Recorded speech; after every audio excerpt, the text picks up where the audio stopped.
Hello viewers, in this video I will discuss some of the literary uh, forms or genres written in English literature. So without any delay, let's begin our discussion. The first literary form is allegory.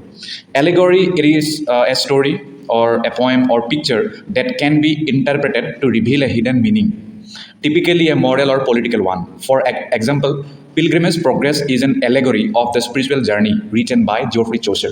Okay, so allegory, this is a literary form. It is widely used by many writers since its inception.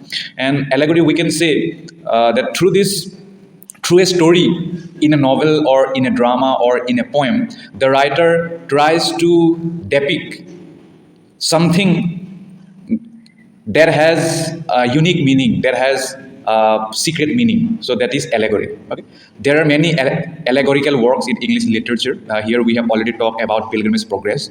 Then, if you talk another thing, then if we talk about a poem that is the Knight of the Scorpion. The poem The Knight of the Scorpion by Nissim Ezekiel is an allegory of Indian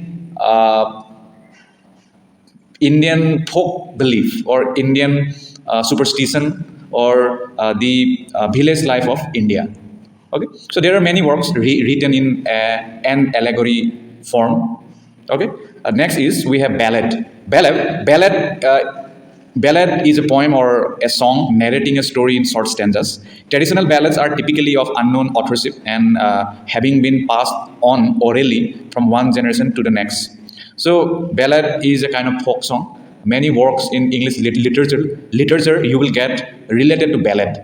Okay? There are many works you can type in Google. Many poems relating to ballad will come out. Okay, so we can say it is a kind of folk song that is orally transmitted from one person to another or one generation to another. Next is blank verse. Blank verse it is a literary form or literary term that refers to poetry written in unrhymed but metered lines, almost always following iambic pentameter. We can say the 1956 play written by Thomas Norton, Gorboduc, and Thomas Sackville works of play. Those were the first English play which has used the blank verse literary form. Okay, and Shakespeare has also used in many his works. Comedy, you all know. Comedy is a literary form where a play characterized by its humorous or satirical tone and its depiction of amusing people or incidents in which the characters ultimately triumph over adversity. You can say Twelfth Night by William Shakespeare, that is a comedy, and there are many more. You cannot count. Countless works of comedy can be found in English literature and many other world literature also.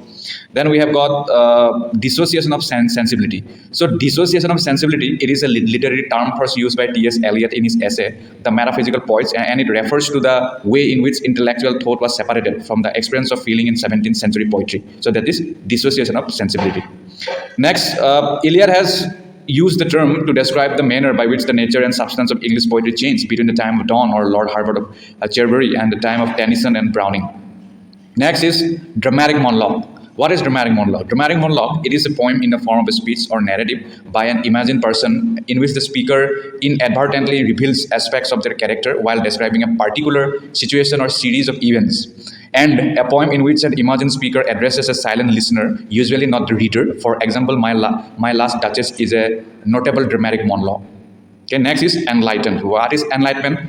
Enlightenment, it is a European intellectual movement of the late 17th and 18th centuries, emphasizing reason and individualism rather than tradition. And it was heavily influenced by 17th century philosophers such as Descartes, Locke, and Newton, and its prominent figures included Kant, Goethe, Voltaire, Rousseau, and Adam Smith. Now let's try to know about epic. What is epic? Epic is a long, typically one derived from ancient oral tradition narrating the deeds and adventures of heroic or legendary figures of the past history of a nation. So that is epic poem or epic work. There are many works in English literature as well as many literatures of the world where epic literary form is used. Like if we speak about our Indian context, then it is Mahabharata, Ramayana, Purana, and in classical context, then we can mention about Iliad, Odyssey, like that, many more.